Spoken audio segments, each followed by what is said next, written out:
ಇದ್ದಾರೆ. ಕಾಂಗ್ರೆಸ್ ಸರ್ಕಾರ ಕುಮ್ಮಕ್ಕು ಕೊಡ್ತಾ ಇದೆ. ಕುಮ್ಮಕ್ಕು ಏನಿರ್ತದೆ? ಪ್ರೇಮ್ ಪ್ರಕರಣಗಳಲ್ಲಿ ಕೊಲೆ ಮಾಡಿದವ್ರಿಗೆ ಸರ್ಕಾರದ ಕುಮ್ಮಕ್ಕು ಯಾವ ತರ ಬರ್ತದೆ? ಕೊಲೆಗಡಕ ಸರ್ಕಾರ. ಯಾಕೆ ಕೊಲೆಗಡಕ ಸರ್ಕಾರ? ನಿಮ್ಮ ಕೇಸ್ನಲ್ಲಿ ನೀವಿದ್ದಾಗ ಬಹಳಷ್ಟು ಕೇಸ್ ಆಗಿದಾವ, ಮತ್ತೆ ನೀವು ಕೊಲೆಗಡಕ ಸರ್ಕಾರ? ನೀವು ರೈತರಿಗೆ ಗುಂಡಾಗಿ ಸಾಯ್ ಹೊಡೆದಿರಿ ಹಾವೇರಿನಲ್ಲಿ.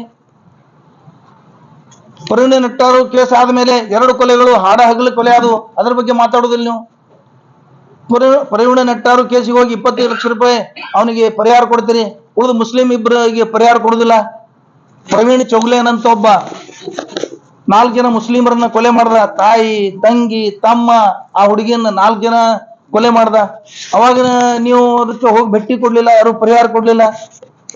ಅದು ಹಿಂದೂ ಮುಸ್ಲಿಂ ಅಲ್ವಾ? ಸರ್ಕಾರ ವಿಫಲ ಆಗಿದೆ, ಕೆಲವು ರಾಜೀನಾಮೆನ ಕೇಳ್ತಾ ಇದ್ದಾರೆ. ನೀವ್ಯಾರ್ಯಾರು ರಾಜೀನಾಮೆ ಕೊಟ್ಟಿದ್ದೀರಿ? ಇಡೀ ಭಾರತ ದೇಶದಲ್ಲಿ ಎಂದೂ ಕಂಡು ಕೇಳಿರದಂತ ಪ್ರಕರಣಗಳಾಗ್ತಾ ಇದ್ದಾವೆ.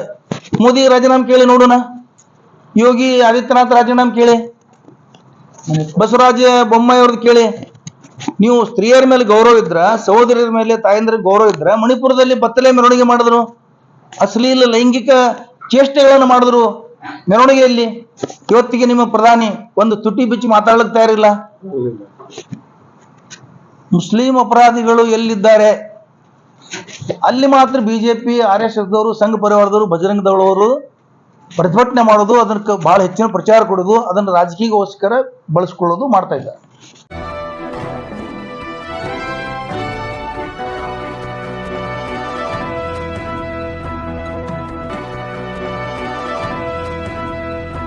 ಹುಬ್ಬಳ್ಳಿ ನಗರದಲ್ಲಿ ಅಂಜಲಿ ಅಂಬಿಗರ್ ಅನ್ನಂತ ಒಬ್ಬ ಹುಡುಗಿಯ ಕೊಲೆಯಾಗಿದೆ. ಅದಕ್ಕಿಂತಲೂ ಹಿಂದೆ ನೇಹಾ ಎನ್ನುವ ಹುಡುಗಿಯ ಕೊಲೆಯಾಗಿದೆ. ಅದಕ್ಕಿಂತಲೂ ಹಿಂದೆ ರುಕ್ಸಾನಾ ಎನ್ನುವ ಒಂದು ಹುಡುಗಿಯ ಕೊಲೆಯಾಗಿದೆ. ಅದಕ್ಕಿಂತಲೂ ಹಿಂದೆ ಮಂಗಳೂರಿನಲ್ಲಿ 4 ಜನ ಸದಸ್ಯರಿದ್ದಂತ ಒಂದು ಕುಟುಂಬದ, ಮುಸ್ಲಿಂ ಕುಟುಂಬದ, ಇಡೀ ಒಂದು ಕುಟುಂಬದ ಕೊಲೆಯಾಗಿದೆ. ಅದಕ್ಕಿಂತಲೂ ಹಿಂದೆ ಪ್ರವೀಣ್ ನೆಟ್ಟಾರ್ ಕೇಸ್ ಇರಬೇಕು. ಪ್ರವೀಣ್ ನೆಟ್ಟಾರ್ ಕೇಸ್ ಆದ್ಮೇಲೆ ಮಂಗಳೂರಿನಲ್ಲಿ 2 ಮುಸ್ಲಿಂ ಯುವಕರ ಕೊಲೆಯಾಗಿದೆ. ಇನ್ನೂ ಇಂಥವು ಕೊಲೆಗಳು ಆಗಿದ್ದಾವೆ. ಆದ್ರೆ ಈ ಎಲ್ಲಾ ಕೊಲೆಗಳಲ್ಲಿ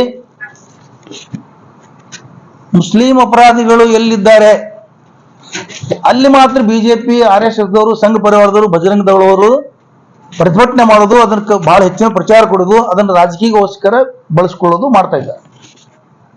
ಇದನ್ನು ನಾವು ಈ ಸಂದರ್ಭದಲ್ಲಿ ಖಂಡಿಸ್ತೀವಿ. ಕೊಲೆಗಳೇ, ಅದಕ್ಕೆ ಜಾತಿ ಧರ್ಮ ಇರುವುದಿಲ್ಲ. ಇವತ್ತು ಪ್ರೇಮ್ ಪ್ರಕರಣದಲ್ಲಿ ಕೊಲೆಗಳಾಗ್ತಾ ಇದ್ದಾವೆ ಅಂದ್ರೆ ಜಾತಿ ಧರ್ಮ ನೋಡಿ ಪ್ರೇಮ್ ಪ್ರಕರಣಗಳಾಗುವುದಿಲ್ಲ. ಆದ್ರೆ ಮುಸ್ಲಿಮರಿಂದ ನಡೆದಂತ ಘಟನೆಗಳಲ್ಲಿ ಮಾತ್ರ ಇವರು ಇಂಥ ಕೃತ್ಯ ಮಾಡ್ತಾರೆ, ಇಂಥ ಪ್ರತಿಭಟನೆ ಮಾಡೋದು, ಅದನ್ನು ಬಳಸ್ಕೊಳ್ಳೋದು. ಇವರಿಗೆ ರಾಜಕೀಯವನ್ನು ಹೆಣಗಳ ಮೇಲೆ ರಾಜಕೀಯ ಮಾಡೋದು ಇವ್ರಿಗೆ ಪ್ರಾಕ್ಟೀಸ್ ಆಗ್ಬಿಟ್ಟದೆ, ಬಿಜೆಪಿಯವರಿಗೆ ಮತ್ತು ಎಲ್ಲ ಸಂಘ ಪರಿವಾರದವರು. ಇವರು ಮೊದಲಿನಿಂದ ಹೆಣಗಳ ಮೇಲೆ ರಾಜಕೀಯ ಮಾಡ್ಕೊತ ಬಂದ್ರು. ಅವರೇ ಗಲಭೆಗಳನ್ನು ಹುಟ್ಟಾಕೋದು, ಅವರೇ ದೊಂಬೆಗಳನ್ನು ಮಾಡೋದು, ಅವರೇ ಹೆಣಗಳನ್ನು ಹಾಕುವುದು, ಮತ್ತೆ ಆ ಹೆಣಗಳ ಮೇಲೆ ಅವರೇ ಎಲ್ಲ ಮಾಡೋದು. ಇವತ್ತು ಏನಾದ್ರೂ ಅವರು ಅಸ್ತಿತ್ವ ಇದ್ರೆ, ರಾಜಕೀಯ ಅಸ್ತಿತ್ವ ಹುಡುಕೊಳ್ತಾ ಇದ್ರೆ ಅದು ಹೆಣಗಳ ಮೇಲೇನೆ ಮಾಡ್ತಾ ಇದ್ದಾರೆ. ಇದನ್ನು ನಾವು ಈ ಸಂದರ್ಭದಲ್ಲಿ ನಮ್ಮ ಸಂಘಟನೆ ಮುಖಾಂತರ ಖಂಡಿಸ್ತಾ ಇದ್ದೀವಿ. ಕೊಲೆಗಳು ಆಗುವುದು ಬಹಳ ಖಂಡಿಸ್ತಕ್ಕಂಥ ಕೆಲಸ. ಇದು ಅಮಾನವೀಯ ಕೆಲಸ. ಇದಕ್ಕೆ ಧರ್ಮ, ಜಾತಿ, ರಾಜಕೀಯ ಪಕ್ಷ, ಸಂಘಟನೆಗಳಿಲ್ಲ. ಆದ್ರೆ ಇವ್ರೇನ್ ಮಾಡ್ತಾ ಇದ್ದಾರಲ್ಲ, ಇದು ಜಾತಿ ಮೇಲೆ.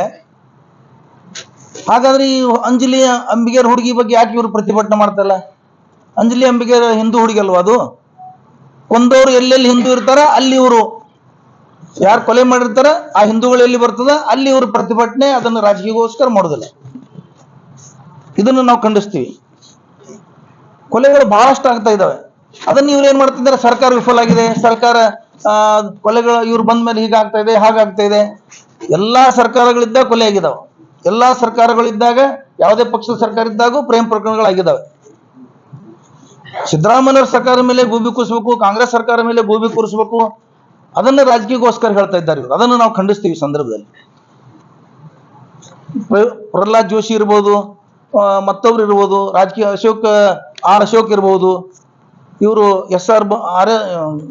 ಬಸವರಾಜ ಬೊಮ್ಮಾಯಿ ಇರ್ಬೋದು, ಇವರೆಲ್ಲ ಇವತ್ತು ಮಾತಾಡ್ತಾ ಇದ್ದಾರೆ ಕಾಂಗ್ರೆಸ್ ಸರ್ಕಾರ ಕುಮ್ಮಕ್ಕು ಕೊಡ್ತಾ ಇದೆ. ಕುಮ್ಮಕ್ಕು ಏನಿರ್ತದೆ? ಪ್ರೇಮ್ ಪ್ರಕರಣಗಳಲ್ಲಿ ಕೊಲೆ ಮಾಡಿದವ್ರಿಗೆ ಸರ್ಕಾರದ ಕುಮ್ಮಕ್ಕು ಯಾವ ತರ ಬರ್ತದೆ?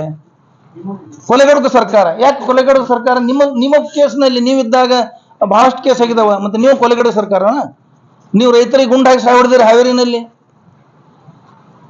ಪ್ರವೀಣ್ ನೆಟ್ಟಾರು ಕೇಸ್ ಆದ್ಮೇಲೆ 2 ಕೊಲೆಗಳು ಹಗಲು ಕೊಲೆ ಆದವು, ಅದ್ರ ಬಗ್ಗೆ ಮಾತಾಡೋದಿಲ್ಲ ನೀವು.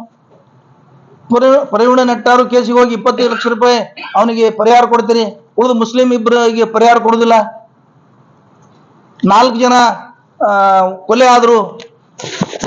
ಯಾರು ಪ್ರವೀಣ್ ಚೌಗ್ಲೇನ್ ಅಂತ ಒಬ್ಬ 4 ಜನ ಮುಸ್ಲಿಮರನ್ನ ಕೊಲೆ ಮಾಡ್ದ. ತಾಯಿ, ತಂಗಿ, ತಮ್ಮ, ಆ ಹುಡುಗಿಯನ್ನ 4 ಜನ ಕೊಲೆ ಮಾಡ್ದ.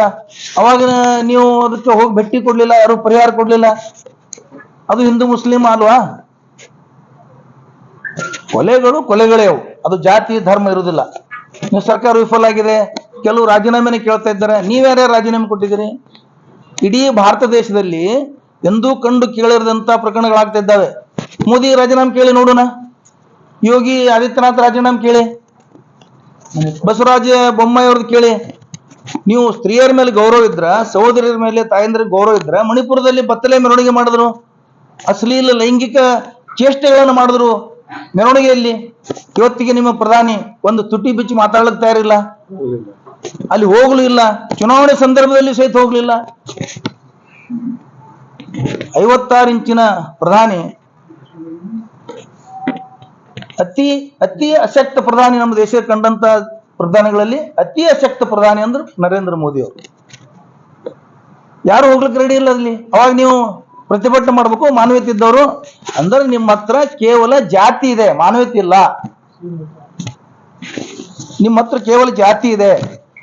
ಹಾಥರಾಸದಲ್ಲಿ ಒಬ್ಬ ದಲಿತ ಯುವತಿಯನ್ನ ಅತ್ಯಾಚಾರ ಮಾಡಿ ಕೊಲೆಗೈದಾಗ ಪೊಲೀಸರು ಹೋಗಿ ಸುಡ್ತಾರೆ ಅವಳನ್ನು. ಇದು ಕುಟುಂಬದವರಿಗೆ ಹಸ್ತಾಂತರ ಮಾಡೋದಿಲ್ಲ ಹೆಣ.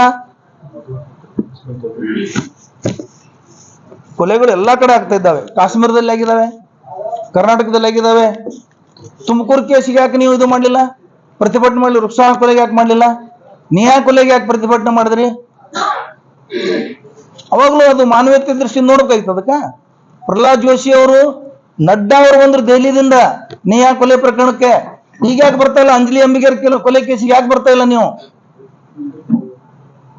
ಅವ್ರು ಹಿಂದೂ ಅಲ್ವಾ? ಹಿಂದೂಗಳ ಬಗ್ಗೆ ನಿಮ್ಗೆ ಗೌರವ ಇಲ್ವಾ? ನಿಮಗೆ ರಾಜಕಾರಣದ ಬೇಕು, ಓಟ್ ಬೇಕು ನಿಮಗೆ. ಹಿಂದೂ ಅಂತ ಹೇಳಿ ಮತ ಪಡೆಯೋದು ಅಷ್ಟೇ ನಿಮ್ ಕೆಲಸ. ನಿಮ್ಗೆ ಯಾರ ಮೇಲೂ ಪ್ರೇಮ ಇಲ್ಲ. ಹುಬ್ಬಳ್ಳಿಯಲ್ಲಿ ನಡೆದಂತ ಅಂಜಲಿ ಅಂಬಿಗೆ ಕೊಲೆ ಇರ್ಬೋದು ಅಥವಾ ಹಿಂದಿನ ನೇಹಾ ಕೊಲೆ ಇರ್ಬೋದು, ಅತ್ಯಂತ ಅಮಾನವೀಯ ಮತ್ತು ಅಕ್ಷಮ್ಯ. ಅದಕ್ಕಾಗಿ ನಾವು ಸರ್ಕಾರವನ್ನ ಏನು ಒತ್ತಾಯಿಸ್ತೀವಪ್ಪ ಅಂದ್ರೆ, ಇದನ್ನು ಕೂಡ 2 ದಿನಗಳ ಹಿಂದೆ ಇದನ್ನ ಸಿಒಡಿಗೆ ಕೊಟ್ಟಿದ್ದಾರೆ. ಆದಷ್ಟು ಬೇಗ ಈ ಪ್ರಕರಣಕ್ಕೆ ಒಂದು ತಾರ್ಕಿಕ ಅಂತ್ಯವನ್ನು ಕಂಡು ಅಪರಾಧಿಗಳಿಗೆ ಗರಿಷ್ಠ ಪ್ರಮಾಣದ ಗಲ್ಲು ಶಿಕ್ಷೆ ಆಗುವಂತೆ ನಾವು ಸರ್ಕಾರದವರು ಅದನ್ನ ತ್ವರಿತಗತಿಯಲ್ಲಿ ಮತ್ತು ಅತ್ಯಂತ ಕಠಿಣ ಶಿಕ್ಷೆ ಆಗುವಂತೆ ನೋಡ್ಕೊಳ್ಬೇಕು ಅನ್ನೋಂಥದ್ದು ನಮ್ದು ಬಿಜಾಪುರ ಜಿಲ್ಲಾ ಅಹಿಂದ ಘಟಕದಿಂದ ಆಗ್ರಹ ಮತ್ತು ಒತ್ತಾಯ. ಜೊತೆಗೆ ಆ ಒಂದು ಸಂತ್ರಸ್ತ ಕುಟುಂಬಕ್ಕೆ ನಿನ್ನೆ ಒಂದು ನಾವು ಮನಿ ಸ್ಯಾಂಕ್ಷನ್ ಮಾಡ್ತೀವಿ ಅಂತ, ಏನು ಮನೆ ಕೊಟ್ಟರೆ ಅದೇನು ಅದಕ್ಕೆ ಪರಿಹಾರ ಅಂತೇನು ಆಗೋದಿಲ್ಲ. ಏನು ಮನಿ ಅದೇನು ಗ್ರಾಮ ಪಂಚಾಯತಿ ಲೆವೆಲ್ದಾಗೂ ಎಲ್ಲರಿಗೂ ಕೊಡೋಂಥ ಒಂದು ಇದು. ಅದಕ್ಕೆ ಇಂಥ ಒಂದು ಕುಟುಂಬಕ್ಕೆ ಇದು ಅಷ್ಟೊಂದು ದೊಡ್ಡ ಇದು ಏನು ಅನ್ಸಂಗಿಲ್ಲ. ಅದಕ್ಕಾಗಿ ನಾನೇನು ಒತ್ತಾಯ ಮಾಡ್ತೀನಿ ಅಂದ್ರೆ, ಆ ಕುಟುಂಬದಲ್ಲಿ ಆ ಕೊಲೆಯಾದ ಅಂಜಲಿಗೆ ಇನ್ನೂ 2 ಸಹೋದರಿದ್ದಾರೆ. ಅವ್ರಿಗೆ ಪಾಲಕರು ಕೊಡಿಲ್ಲ, ಅಜ್ಜಿಯ ಒಂದು ಆಶ್ರಯದಲ್ಲಿದ್ದಾರೆ. ಅವ್ರಿಗೊಂದು ಸರ್ಕಾರಿ ನೌಕರಿ ಆದರೂ ಕೊಡಬೇಕು ಅಂತ ಹೇಳಿ ನಮ್ಮದು ಒತ್ತಾಯ ಇದೆ ಆ ಕುಟುಂಬಕ್ಕೆ. ಮತ್ತು ನಿನ್ನೆ ಯತ್ನಾಳ್ ಅವರು ಇನ್ನೇನು ಟೀಕೆ ಬರ್ಬೋದು ಅಂತೇಳಿ ಹೋಗಿದ್ದಾರೆ. ಅದಕ್ಕೆ ನಮ್ಮ ನೇಹಾ ಇದರಲ್ಲಿ ಎಷ್ಟು ಇವರು ಜೋರು ಒತ್ತು ಕೊಟ್ಟಿದ್ರು ಅಷ್ಟು ಕೊಟ್ಟಿಲ್ಲ, ಕಾಟಾಚಾರಕ್ಕೆ ಹೋಗಿದ್ದಾರೆ. ಮತ್ತೆ ಹೋಗು ಮುಂದೆ ಒಬ್ಬರೇ ಯಾಕೆ ಹೋದ್ರು? ಎಲ್ಲ ಬಿಜೆಪಿ ಪಟಾಲಂ ಕರ್ಕೊಂಡು ನಡ್ಡಾ ಅವ್ರನ್ನ ಕರ್ಸ್ಕೊಂಡು ಹೋಗ್ಬೇಕಾಗಿತ್ತಲ್ಲ ಇವರು. ಬರೀ ನೀವು ಹಿಂದೂ ಅಂದ್ರೆ ಕೊಲೆನ ಮುಸ್ಲಿಂ ಮಾಡಿದ್ರೆ ಅಪರಾಧ, ಹಿಂದೂಗಳು ಮಾಡಿದ್ರೆ ಬಾಲಕನ್ ಮಾಫ್ ಇದೆ ಅಂತ ಕಾನೂನು ಇದು. ಮತ್ತೆ ಇವರು ನಾನು ಗೃಹ ಮಂತ್ರಿ ಆಗಿದ್ರೆ, ನಾನು ಒಂದ್ ವೇಳೆ ಮುಖ್ಯಮಂತ್ರಿ ಆಗಿದ್ರೆ ಅಂತೀರಿ. ಇದೇನಾ ನಿಮ್ಮದು? ತಪ್ಪಲ್ಲ ಇದು, ಕೊಲೆನೇ. ಅದನ್ನ ಜಾತಿಗೆ ಈಗೇನು ಯಾಕೆ ಚುನಾವಣೆನೂ ಮುಗಿದು ಹೋದಲ್ಲ, ಅದಕ್ಕಾಗಿ ನಿಮ್ಗೆ ಅದರಲ್ಲಿ ಏನು ಲಾಭ ಇಲ್ಲ. ಅದಕ್ಕಾಗಿ ಅದು ಯಾರು ಬಿಜೆಪಿ ಅವರಲ್ಲಿ ಹೋಗಿ ಅವ್ರಿಗೆ ಒಂದು ಸಾಂತ್ವನ ಹೇಳ್ತಾ ಇಲ್ಲ, ಪ್ರತಿಭಟನೆ ಮಾಡ್ತಾ ಇಲ್ಲ. ನಡ್ಡಾ ಅವ್ರಿಗೆ ಈಗ ಹುಬ್ಬಳ್ಳಿ ಕರ್ನಾಟಕ ದೂರ ಆಯ್ತು. ಈಗ ಅವಾಗ ಅದನ್ನ ದೇಶವ್ಯಾಪಿ ಇದ್ರದ್ದು ಕಾವು ಹಿಂದೂ ಮುಸ್ಲಿಂ ಗಲಾಟೆ ಎಬ್ಬಿಸಿ ಮುಸ್ಲಿಮರಿಂದ ಹಿಂದೂಗಳು ಕೊಲೆ ಆಗ್ತಾ ಇದೆ ಏನಂತ ಅದ್ರ ಲಾಭ ತಗೊಂಡು ದೇಶವ್ಯಾಪಿ ಇದ್ರ ರಾಜಕೀಯ ಲಾಭ ತಗೊಂಡು ಮಾಡಿದ್ರಿ. ಈಗ ಚುನಾವಣೆ ಇನ್ನೇನು ಒಂದು ಹಂತದ ಮತದಾನ ಮಾತ್ರ ಉಳಿದಿದೆ. ಹೀಗಾಗಿ ನಿಮ್ಗೆ ಅಷ್ಟೊಂದು ಲಾಭ ಸಿಗಲಿಕ್ಕಿಲ್ಲ. ಅದಕ್ಕಾಗಿ ಒಬ್ಬಿಬ್ಬರು ಬಂದಾರ. ಅದಕ್ಕೆ ಇದನ್ನ ನಾವು ವಿಶೇಷವಾಗಿ ಬಿಜೆಪಿ ಬೆಂಬಲಿಸಂತ ಯುವಕರು ಇದನ್ನು ಜಾಗೃತವಾಗಿ ಇದನ್ನ ನೋಡಬೇಕು.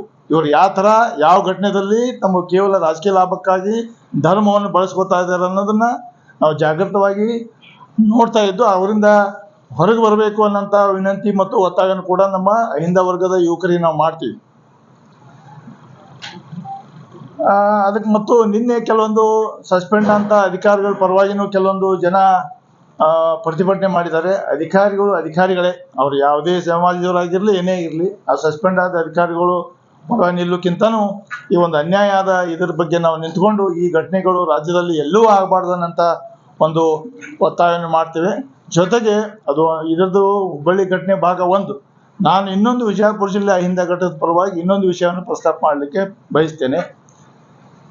ಬಿಜಾಪುರ ಜಿಲ್ಲೆಯಲ್ಲಿ ಅಹಿಂದ ವರ್ಗದ ಜನರಿಗೆ ಯಾವುದೇ ರಾಜಕೀಯ ಅಧಿಕಾರ ಸದ್ಯಕ್ಕೆ ಇಲ್ಲ.